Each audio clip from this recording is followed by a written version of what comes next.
we're honoured to have you to celebrate Cummins' 100th birthday with us, and we've got Tom here, our Chairman and CEO, who's going to help us celebrate as well. So I'd like to hand over to Tom, and he's going to talk to you all. Thank you very much.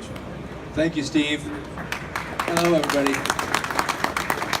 Good afternoon. I have some great news. We have cake and champagne.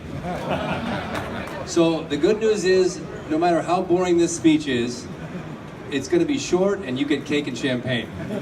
So please, grade me well, right? Okay. So this is our 100th anniversary this year, and we're really excited to be celebrating that here at Bauma. I mean, this is a fantastic show. Everybody from the industry is here. It's a great place to celebrate a really important milestone. It's unusual for a company to be able to last 100 years, especially in an industry that's as competitive as the construction and machinery industry. This is a tough place, right? It's a tough neighborhood we live in. There's a lot of innovation, a lot of cost focus, tough customers with tough jobs to do. And so we're very proud to be able to last it 100 years. And one of the things we love about this is that we feel like we've been able to do it by sticking to our values and the things that we think are important. Technology and innovation, support for customers, and always doing business the right way for 100 years. And by doing these things well, we've managed to make it to here. And frankly, we're spending this year, of course, looking at the past and celebrating, but mostly looking to the future. What is the next 100 years going to be like? And what do we need to bring with us from the past? And what do we need to change to be ready for the next 100 years? In fact, our theme for this 100th anniversary is Challenge the Impossible, because we think this captures the idea of innovation. And so we want to think of this 100-year anniversary as another opportunity for us to challenge the impossible. And some of the customer challenges in front of us look impossible, but of course they're not. And if we can do the same kind of innovation, dependability, customer support, we think we can beat those odds and challenge those tasks as well. We have a few things on the stand that discuss that. For example, the HVID engine. This is the original engine from Cummins, way back when. I looked up the number and we sold 3,000 units of that. So that was a very big deal, 3,000 units of this engine. So last year we sold 1.5 million engines. So some growth over that period of time. Big change. And we did that, I think, by staying at the forefront of technology throughout our history. Of course, for the last period, it's mostly been at the forefront of emissions technology, making sure that we can give customers good performance, good fuel efficiency, good life, and cost of ownership, while still meeting ever stringent emission standards. But frankly, it's been different technology challenges throughout the last 100 years. Also on the stand just behind you there is our Stage 5 6.7 liter engine. We brought that there because we feel like that's an example of the technology leadership we're providing today. It's one of our largest selling engines, the 6.7 liter engine. And with Stage 5, which is a very challenging emission standard, we were able to offer customers, in this case, an engine which is a lower cost to operate, better fuel efficiency, smaller package, all on a new product. So this is what you want when you're a customer. Please give me more and cost less. That's what I want. And we were able to do it again. That's again through innovation and making sure that we understand the customer's application, and that when we give them new technology, they can depend on it to last in their application.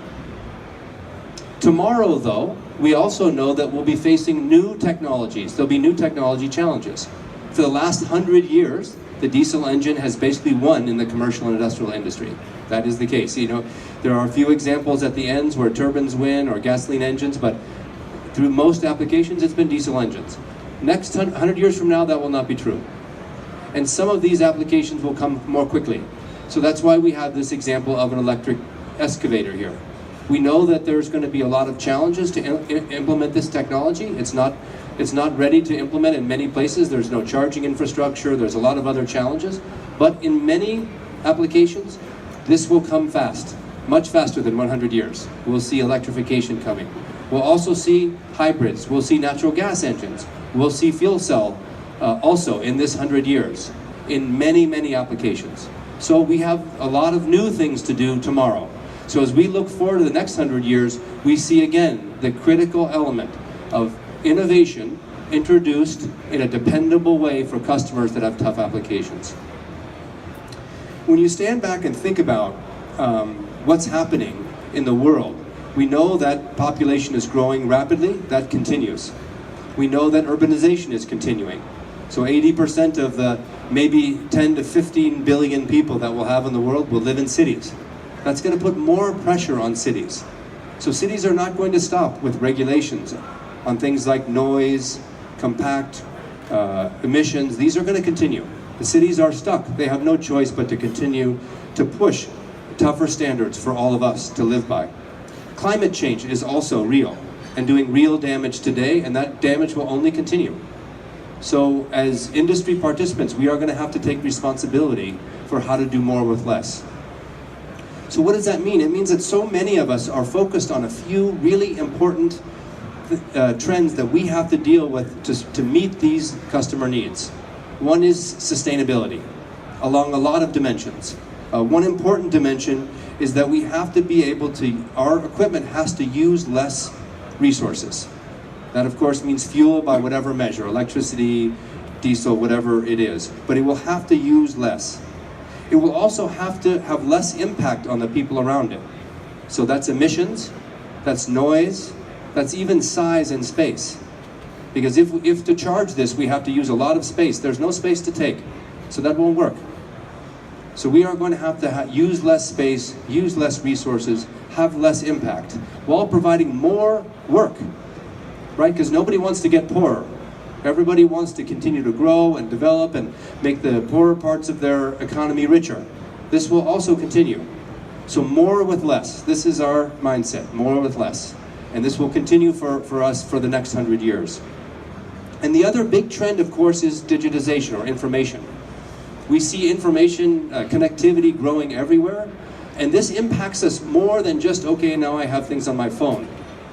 This means in my application, I have value from the information, as well as I can include my supplier in my job and give them more responsibility for things. So you think today Cummins sells an engine to equipment makers. We have 1,200 customers, so each one of them buys an engine, and they take it and they sell their equipment to the customer, and you say to the customer, good luck. And you of course try to support them, but they take responsibility for the things that we make. But in the future with information, we can take more responsibility for the things that we make, and customers can just do their part. So this will change the face of the industry in many ways. What is the value we provide? How do we provide it? In addition, customers can use the information from their equipment to do more things. So I think digitization will change more of the economics of how things operate, as well as providing value for customers in other ways. So this will have a big impact. It also means that we can anticipate things that are going to happen through prognostics and other kinds of system evaluation, which means that we can provide customers with more power, more work for less, which we're going to need to do. So lots of investment. I stand back and I think, oh, these are nice trends, but what do they mean? More investment. More investment. And for Cummins, when we think about that, we think that means more partnerships. So for our 100 years, Cummins has been exploring partnerships all over the world. You know, now we're in more than 190 countries with more than 60,000 employees, and we have partnerships all over the world which help us deliver value to customers. We think that partnerships really help us deliver value. So we think in the future, with all these investments and all these challenges, we need more partners. So I look out in this audience and I'm very pleased to see many of our partners here, because I think that's the reason we're still standing here 100 years later. Yes, we invested in technology, but we would not be able to deliver the value we do without the partners here. And I think those partnerships are going to get more important as we face these technology trends in the future. That's also why I did cake. Because if you're going to have partners here, you got to have the cake, right? So we have cake and champagne, both for you. I mentioned that already, didn't I? Okay, so I think to get to the cake, let me just say these things in conclusion. Over the 100 years, we've developed promising technologies and brought them to market. We've always challenged the impossible to make sure that we are ready with technologies when the market's ready. But we always want to do it in a dependable way. We believe that diesel engines will be here for many years, and we will continue to innovate on diesel engines because we think for many applications that will be the best solution for many years to come. We also think natural gas engines will be here for some significant period, and many customers will need that. And we know that electrification will be coming to some applications very quickly. But we will be ready with each of those technologies, focusing on the powertrain. The key focus for us is always on the powertrain, and we will offer those technologies to each application when it's ready so the customer can use it in a dependable way. They can deliver their rock, right, their goods in their truck, whatever application they have. No point to offer a technology that will not get it done for the customer. So that's how you can count on us. We've done it for 100 years. We will continue to do it for the next 100 years as we invest in these new technologies with our partners. And I would just say that, again, we are standing here because of the trust that customers put in us, more than 1,200 OEM customers put in us, and because of our partnerships that allow us to do more with less. So thank you all very much. Enjoy cake and champagne. Thank you for coming.